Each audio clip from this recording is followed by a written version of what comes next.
वहां पे यूएई बहुत बड़ी माल बना रहा है, वहां पे हॉस्पिटल बनाए जा रहे हैं, मेडिकल कॉलेजेस बनाए जा रहे हैं। हम पिछले कई महीने से सुन रहे हैं कि आईएमएफ प्रोग्राम आ रहा है, आईएमएफ प्रोग्राम आ रहा है, तो आईएमएफ का प्रोग्राम कहां अटका हुआ है? अभी रिसेंटली भारत ने वहां एक बहुत बड़ा ब्रिज बनाया रेलवे का, वो एक सड़कों का जाल बिछाने के बिछा रहे हैं वहां पे। आप अपने कश्मीरियों को क्या जवाब देंगे? अपने आप उनको क्या बताएंगे जब दूसरी तरफ दूध की नहरें होंगी और यहाँ आप दहशतगर्दी का रोना रोएंगे कि इस वक्त पाकिस्तान की मईशत को और पाकिस्तान की सलामती को संगीन तरीन खतरात और संगीन तरीन चैलेंजेस दरपेश हैं, मगर बदकिस्मती से पूरी कौम जो है वो आईनी और सियासी मसाइल में उलझ गई है और जो असल खतरात हैं वो पीछे चले गए। जहां तक IMF का ताल्लुक है, मैं समझता हूँ वो सब मिलकर जितनी बर्बादी पाकिस्तान की करा सकते थे वो उन्होंने करा दी। क्योंकि पाकिस्तान इस वक्त हर मुसलमान कंट्री से, हर दूसरे मुल्क के सामने हाथ फैला के बैठा है, और जो मांगने वाला आपके दरवाजे पे आए रोजाना सुबह शाम जो मांगने, उसके कहने पे आप कितनी तवज्जो देंगे? और वही हालात है पाकिस्तान के। फॉरेन पॉलिसी ना होने के बराबर है। जो मरासला खान साहब ने जो लहराया था, उसने मेरा ख्याल है पाकिस्तान की फॉरेन पॉलिसी उसको कहते हैं last nail in the coffin. लेकिन ये कि मैं दूसरी दो बातें बताना चाहूंगा जो इस वक्त बड़ी काबिल फिक्र है। मैं समझता हूँ हर पाकिस्तानी गवर्नमेंट को सोचना चाहिए। जितनी यूएई वहां पे इन्वेस्टमेंट कर रहा है, जो भारत कश्मीर के अंदर इंफ्रास्ट्रक्चर के ऊपर प्लान कर रहा है, जो नए मंसूबे बना रहा है, आप अपने कश्मीरियों को क्या जवाब देंगे? आपके 30-35% इन्फ्लेशन रेट चल रहा है, और रिसेंट इंस्टेबिलिटी जो है, आपने वहां पे जो आजाद कश्मीर के अंदर जो नए क्राइसिस है, वहां पे वजीर आजम के खिलाफ जो कुछ हुआ है, बल्कि मैं उस पर भी बात करना चाहूंगा।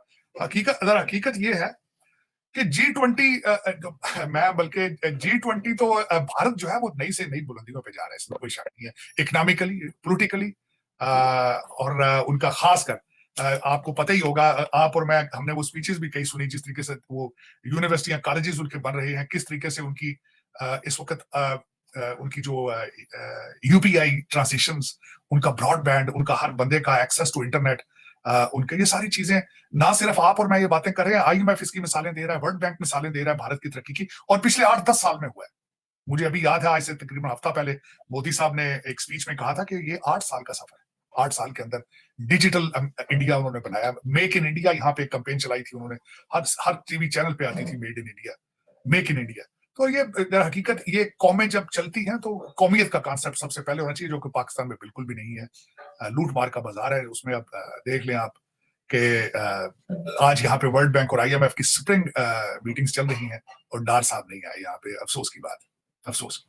अगर समझता हूँ इस वक्त पाकिस्तान को सख्त फैसलों की जरूरत थी, और सख्त फैसले कहां से आते हैं सारे पाकिस्तान को पता है, वो कहां से, कौन कर सकता है, कौन करने की सलाहियत रखता है, लेकिन वो बिल्कुल खामोश है।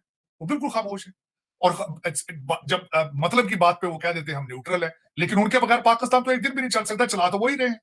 मेरे ख्याल में उनको स्टेप इन करके इन चीजों को ओन करना चाहिए। और मैं बड़ा पुरुमीद था, खासकर हमारे जो नए आर्मी चीफ हैं, उनका पोर्टफोलियो बड़ा स्ट्रांग था, उनका माजी बड़ा स्ट्रांग था। Is professional soldier, is a man of character, और मैं समझता था पाकिस्तान को संभालेंगे। जो पिछले दौर में गलतियां हुई हैं उनको ओन करेंगे, क्योंकि जब तक आप अपनी गलतियों को ओन करके कन्फेस नहीं करते, आप इस्लाह नहीं कर पाते। मेरा ख्याल है, अब पता नहीं वो कब इन चीजों को ओन करके इस्लाह करेंगे, लेकिन इस वक्त मेरा ख्याल है किसी आईनी हाथ की जरूरत है जो सख्त फैसले भी करे, और इन सबको टेबल पर बाजू मरोड़ कर बैठाए इनको, क्योंकि ये तो खुले छोड़ने वाले लोग ही नहीं ना। और दूसरा, मैं अगर बताई जाए आपको बात, चीमा साहब, ये सब उनकी पैदावार है।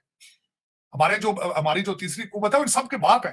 भुट्टो से लेकर हमारे खास साहब तक, कंटेनर के ऊपर जिन्होंने बिठाया था, उनको चाहिए कि अब इनको कंटेनर से उतार लें, इनको उतार के उनको टेबल पर बिठाए, उनके कहें बेटा जी अब बस एनफ इज एनफ। बच्चा जब कई दफा चीखता है ना, कहता डैडी ना, कभी बाप को ठुडे मारता है, मुझे ये ले दो, कभी कहता है ये ले दो, कभी बाप की कमीज फाड़ता है, तो बाप को चाहिए वो थप्पड़ दो लगा के उसको बंदे का पुत्र बनो, बथेरी हो गई, बड़ी खेड़ा खेड़ी होगी, बह जाओ, मुल्क उड़ने लगी, उड़न के हालात बहुत खराब चल रहे हैं। बस फिर ये वही मैं जो आपको कह रहा हूँ ना, कि 22 करोड़ लोग अपने घर को आग लगा के तालियां बजा रहे हैं, कहते क्या खूबसूरती से खान साहब ने आग लगाई, कितना अच्छा जल रहा है पाकिस्तान। ये इस वक्त हो रहा है।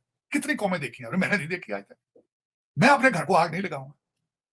वो कहता मैं इनके साथ बैठ ही नहीं सकता, एक छत के नीचे कहता नहीं बैठूंगा मैं। वहां पे छत ने भी बनवा ला यार, पता नहीं को अकल के पे। अब वो जो निकाह की निकली बातें जरा देखें, वो निकाह जरूरी था उस दिन करना, वो मौलवी बेचारा, आपको पता, फिर सेट बाद में लगाया गया था, फिर दोबारा उन्हीं लोगों को बुलाया गया था कि दोबारा वही कपड़े पहन कराओ जब दोबारा निकाह किया गया था।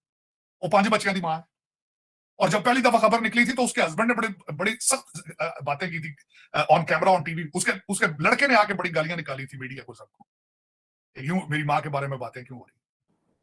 मेरा मकसद वो लोग, यार जिस तरह तारीखों के हिसाब से, धूप के हिसाब से, आज वो एक आपका एंकर कह रहा था, कहता है यार वो तो उसको वो इतना फॉलो करता है ये नजूम को, इन चीजों को, कि मैंने इधर मुंह करके बैठना है, इतने बजे सूरज को देखना है, इतने बजे चांद को देखना है, इतने बजे मैंने इस तारीख को यहाँ करना है, इस तारीख को निकाह करना है, सुर्ख रंग के कपड़े पहनने हैं, काले रंग के पहनने हैं, मैंने नंगे पांव मदीने उतरना है, मैंने इधर, यार खुदा दा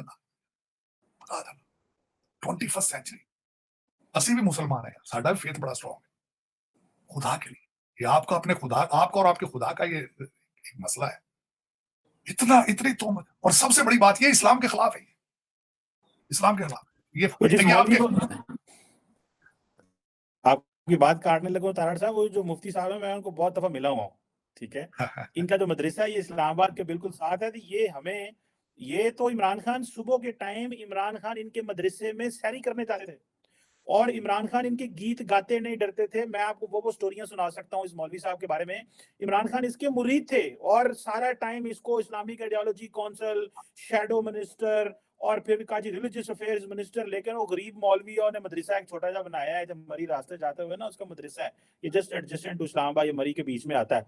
तो उसकी रेपुटेशन, अच्छी रेपुटेशन है। आज सारी पीटीएस को नंगी गालियां दे रही है और कहता है तू वेग गया, मौलवी किन्ने जो वेग गया है तू, वो बेचारा। और आपको पता है ये खबर उमर चीमा साहब ने ब्रेक की थी कि ये इन्होंने जो पहली शादी है इन्होंने शादी कर लिया उस मैंने सुनी थी उनकी वो वीडियो, जब ये कहते थे फोन यहीं छोड़ कर गए थे वहां लाहौर ताकि ट्रेस ना कर ले, वो मैंने पता सर था ये पहली देखे ना। अब उस मौलवी का क्या कसूर है? पहले उसने निकाह किया, जो उन्होंने कहा, उसने कहा जी मैंने चेक कर लिया, इद्दत पूरी हो गई, अब फिर उसको ले आए। और आपको नहीं याद वो जो पिछली बीवी रहम खान से शादी की थी, वो भी मुहर्रम में की थी, पता नहीं कई लोग कहते हैं 10 मुहर्रम को की थी, कहीं कब को की थी।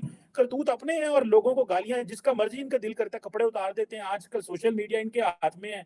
अभी तो पता चल रहा है अमेरिकी सेनेटर भी इनके हाथ में है, सुना है ये फर्मों को वहां पैसे दे रहे हैं। तो पाकिस्तान का तो कोई हाल नहीं, पाकिस्तान के जिसका मर्जी सोशल मीडिया पकड़ी जिसको मादर पितर आजाद कर देते हैं चीमा साहब, 1 मिनट लगता है, औरतों के खिलाफ ट्रोलिंग करते हैं, एक गैंग माफिया स्टाइल करके करते हैं। ये तो एक, बल्कि ये कहता हूँ ये एक दहशतगर्दी टाइप है कि जिस तरीके से करते हैं लोग, हैरान हैरान।